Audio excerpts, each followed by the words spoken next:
నమస్తే, welcome to our channel. నేను మీ anchor Usha. Delivery తర్వాత చాలా మంది తల్లులు షివర్ అవుతూ ఉంటుంటారు. షివరింగ్ ఒక 2-3 అవర్స్ మనం గమనిస్తూ ఉంటుంటాం. ఎందుకు వెంటనే డెలివరీ అయిన తర్వాత కొంతమందికి షివరింగ్ వస్తూ ఉంటుంటుంది, దాని యొక్క రీజన్స్ ఏంటన్న వాటిపైన గైనకాలజిస్ట్ డాక్టర్ సరళ గారు మనతో ఉన్నారు. ఆవిడని అడిగి తెలుసుకుందాం. నమస్తే మ్యామ్. నమస్తే ఉషా. షివరింగ్ ఎందుకంటే నేను ఎక్స్పీరియన్స్ చేశాను దాన్ని. నా డెలివరీ అప్పుడు చాలా పానిక్ అయిపోయాను నేనైతే. షివరింగ్ వస్తుంది ఏంటి అంటే ఏదైనా జరగకూడదు, బాడీలో ఏమైనా జరిగిందా లేదంటే నాకేదైనా ప్రాబ్లం అయిందా అని భయపడ్డాను. అలా చాలా మందికి షివరింగ్ వస్తూ ఉంటుంది, బట్ ఎందుకు అన్న రీజన్ తెలియదు. రీజన్స్ ఏంటి అంటారు? డెలివరీ తర్వాత immediately almost 80% of mothers face చేసే ప్రాబ్లమే ఇది. చలి వస్తుంది. ఐదర్ నార్మల్ డెలివరీలో చూస్తుంటాము, సిజేరియన్ డెలివరీ అయినా కూడా డెలివరీ తర్వాత తల్లికి బాగా చలి రావడం. కొంతమందికి ఒక 10 minutes ఉంటుంది, కొంతమందికి 1 hour to 2 hours వరకు కూడా అది చలి వస్తూ ఉంటుంది అనమాట. సో ఎందువల్ల అలా జరుగుతుంది అని అంటే మన బాడీకి ఏదానన్నా కూడా అడ్జస్ట్ చేసుకునేది. ఇప్పుడు ఏదైనా దెబ్బ తగిలింది అనుకో, మాన్పేసుకోవాలి.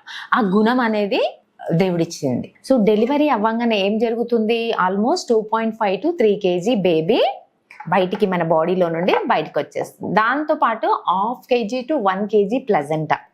ఓకే, దాంతో పాటు దీంట్లో ఉండే వాటర్ ఆల్మోస్ట్ 1 kg వాటర్ ఉంటుంది బేబీ చుట్టూ, ఆ ఉమ్మనీరు. దాంతో పాటు ఎన్ని రోజులుగా మనకి ఎండోమెట్రియం థిక్నెస్ బేబీకి ప్రొటెక్టివ్గా ఎండోమెట్రియం థిక్గా అయిపోయి ఉంటుంది. అంటే ఈ 9 months పీరియడ్ రాలేదు కదా, అదంతా కూడా బెడ్ ఫామ్ అయి ఉంటుంది బేబీకి. సో ఆ బెడ్ అంతా షెడ్ ఆఫ్ అవుతూ ఉంటుంది. అంటే bleed, water, baby and placenta ఇన్ని ఒక్కసారిగా, అంటే 9 months పెరిగిన బేబీ ఒక్కసారిగా బయటికి వచ్చేస్తుంది. సో అప్పుడు ఏంటి, బాడీ అడ్జస్ట్ అవ్వాలి. అంటే యూట్రస్ అంతా పెరిగిన, యూట్రస్ ఎంత 3 kg 4 kg బేబీ అంత బెలూన్ పెద్దగా మళ్ళీ నార్మల్ సైజుకి రావాలి, అంటే ష్రింక్ అవ్వాలి. అప్పుడు హెవీ బ్లీడింగ్ కాకుండా ష్రింక్ అయినప్పుడు, అంటే ఆ ష్రింక్ చేసుకునే ఆక్సిటోసిన్ హార్మోన్ ఎక్కువ రిలీజ్ అయిపోతుంది ఇమ్మీడియట్లీ డెలివరీ తర్వాత ఇన్ని రోజులు బేబీని ప్రొటెక్ట్ చేయడానికి ప్రొజెస్ట్రాన్ అనే హార్మోన్ బాడీలో ఎక్కువగా ఉంటుంది, హెవీగా ఉంటుంది. ఆ ప్రొజెస్ట్రాన్ ఇప్పుడు బేబీ వెళ్ళిపోయింది కాబట్టి అవసరం లేదు, సడన్ గా డ్రాప్ అయిపోతుంది. దాని వల్లనే ఏంటంటే బాడీలో, మదర్ బాడీలో ఇమ్మీడియట్లీ ఆఫ్టర్ డెలివరీ చాలా చేంజెస్, బ్లడ్ వాల్యూమ్ లో చేంజెస్.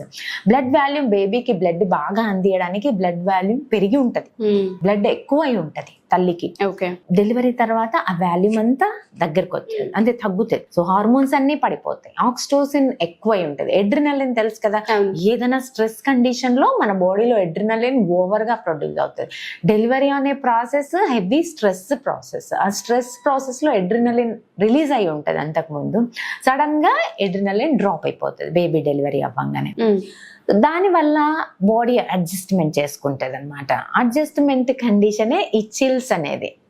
చలి వచ్చేసి బాడీకి ఏం కావాలి, ఇప్పుడు తల్లి బాడీకి ఏం కావాలో ఆ కండిషన్ కి తీసుకొచ్చే ఒక నార్మల్ ప్రాసెస్ అది. That is not abnormal. భయపడాల్సిన అవసరమే లేదు. నీ బాడీకి నీకు నార్మల్ కండిషన్ కి తీసుకొస్తుందని దాని అర్థం. సో అందరు భయపడతారు, అటెండర్స్ కూడా భయపడుతుంటారు. సిజేరియన్ తర్వాత కూడా అలానే బేబీని అంతా ఇంకా స్పైనల్ అనెస్థీషియా ఉంటుంది సిజేరియన్ లో.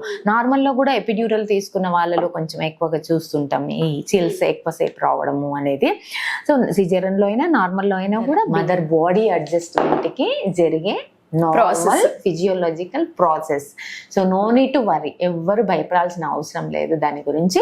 విత్ ఇన్ 1-2 hours లో అది సెట్ అయిపోతుంది, బాడీ సెట్ చేసుకుంటది. Okay, so that is common. దీనివల్ల ఎటువంటి కాంప్లికేషన్స్ కానీ బాడీలో ఏదో జరిగిందని కానీ భయపడాల్సిన అవసరం లేదు. మరీ హెవీగా తట్టుకోలేనంత ఉంటే దానికి కొన్ని మెడిసిన్స్ ఉంటాయి, అవి తీసేసుకుంటే ఇమ్మీడియట్ గా రిలీఫ్ ఉంటుంది. ఓకే, సో ట్రీట్మెంట్ అయితే ఉంటుంది. దానికి కూడా మరీ ఎక్కువ కొంతమందికి 3 to 4 hours అలా కంటిన్యూ జరుగుతాయి. 10 to 15 minutes కామన్ గా చూస్తాం, వాళ్ళకి మెడికేషన్ ఏం అక్కర్లేదు. 1 hour దాటి అవుతున్నది ఇంకా అలానే కంటిన్యూ అవుతుంది అంటే మెడిసిన్స్ తో తగ్గిపోతుంది. ఓకే, సో కండిషన్ వచ్చేస్తుంది. చాలా మంది ఏదో అయిపోయింది బాడీలో భయపడతారు, అందరు భయపడతారు, బాబు ఏదో అవుతుంది చూడండి అని.